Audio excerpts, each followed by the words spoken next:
नमस्कार दोस्तों, आप देख रहे हैं एक्सपर्ट ज्ञान यूट्यूब चैनल। तो दोस्तों आज हम इस वीडियो में बात करने वाले हैं स्टारलिंक के बारे में। और जिन्हों को बेसब्री से इंतजार था कि स्टारलिंक आएगी इंडिया में, तो उनके लिए एक बुरी खबर है। तो हमारे को लगता था कि फरवरी या मार्च तक इसकी एंट्री इंडिया में हो सकती है। तो आखिर में ये अपडेट निकली है कि अब इंडिया में इसका आना बहुत मुश्किल है। तो दोस्तों सबसे पहले हम बात कर लेते हैं इंडिया में जितनी भी टेलीकॉम कंपनी है, चाहे जियो है, चाहे वोडाफोन है, चाहे एयरटेल है, चाहे हम कोई भी ब्रॉडबैंड कनेक्शन लेते हैं, कोई भी इंटरनेट प्रोवाइडर टेलीकॉम है, तो हमारे को कोई भी सिम या कोई भी कनेक्शन चालू करवाना होता है तो जो हमारे को हमारा आधार कार्ड या हमारा आईडी प्रूफ देना पड़ता है, तभी वो हमारी सर्विस एक्टिवेट हो पाती है या सिम चालू हो पाती है। जब कोई भी बंदा किसी भी गलत एक्टिविटी में पकड़ा जाता है तो सरकार सबसे पहले टेलीकॉम कंपनी के पास जाती है और उनको बोलती है हमारे को इस नंबर का जो पूरा बायोडाटा है वो निकाल कर दीजिए। तो ऐसे में वो कंपनियां उनको डाटा वगैरह दे देती हैं। तो यहाँ पे दो केस सामने निकल कर आ रहे हैं स्टारलिंक के साथ। तो सबसे पहले जो अंडमान निकोबार है, वहां पे समुद्र में, तो वहां पे एक शिप पकड़ी गई है जहाँ पे वो गलत एक्टिविटी 600 किलो कुछ बता रहे हैं ड्रग्स वगैरह बरामद हुई हैं।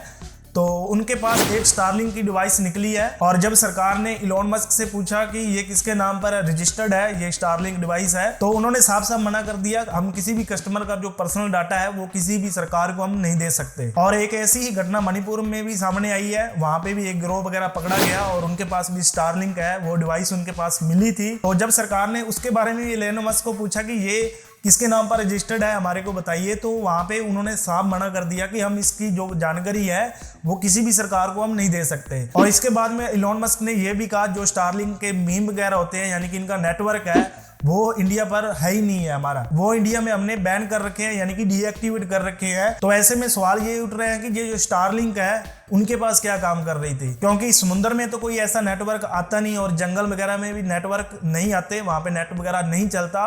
और जितने भी ये गलत काम एक्टिविटी हो रही है वो सारे इनके थ्रू ऑपरेट की जाती थी, स्टारलिंक के थ्रू, ये सरकार का मानना है। और ये एक बहुत बुरी खबर है इंडिया के लिए, क्योंकि हम बेसब्री से इंतजार कर रहे हैं कि फरवरी मार्च तक हमारे को स्टारलिंक देखने को मिल जाएगी। और कई लोगों का यह भी मानना है कि स्टारलिंक ISL यानी कि इंटर सैटेलाइट लिंक से काम करती है।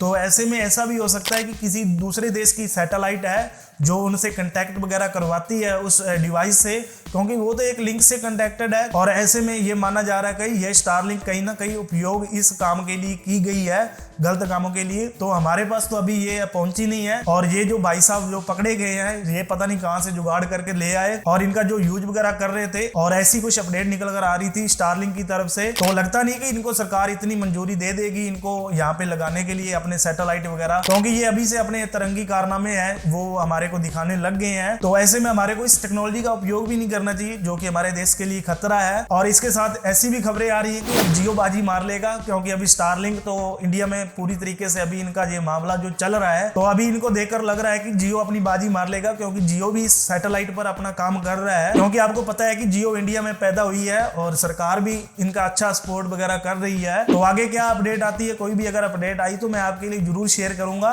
बस आज की वीडियो में इतना था। अगर वीडियो अच्छी लगी तो वीडियो को लाइक कीजिए, अगर चैनल पर पहली बार है चैनल को सब्सक्राइब कर लीजिए, क्योंकि हमारे अभी जो परिवार है बहुत ज्यादा छोटा है, तो आप इसे सब्सक्राइब कर बढ़ा सकते हैं और हमारी फैमिली में आपका वेलकम है।